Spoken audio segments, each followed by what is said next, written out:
زي ما حضراتكم شفتوا الإهانة اللي حصلت مع الفنان الشعبي السوري عمر خيري. الفنان عمر خيري كان بيغني في حفل زفاف في مدينة الباب في ريف حلب شمال سوريا. مجموعة من الأمن العام كانت بتمر، دخلوا الحفل وألغوا الحفل وقبضوا على الفنان عمر خيري وضربوه وقصوا شعره ورسموا على وجهه وركبوه سيارة وخلوه يغني للرئيس السوري أحمد الشرع.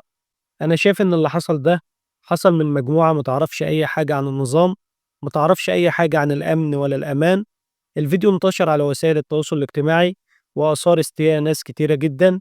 في ناس علقت على الفيديو وقالت إن اللي حصل مع الفنان عمر خيري حصل لأنه كان تابع للنظام السابق وكان بيغني للنظام السابق.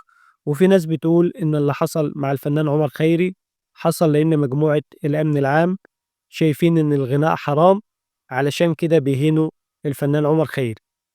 أنا شايف إن اللي حصل ده خطير جدا، حصل من مجموعة همجية، ولو الفنان عمر خيري غلط كانوا ممكن يحاسبوه يقبضوا عليه ويحاسبوه بالقانون. إنما ده شغل همج، شغل تهريج. يا ريت تكتبوا لي رأيكم في التعليقات عن اللي حصل ده، ويا ريت لو عجبكم الفيديوهات اللي بقدمها تدعمونا بلايك واشتراك في القناة.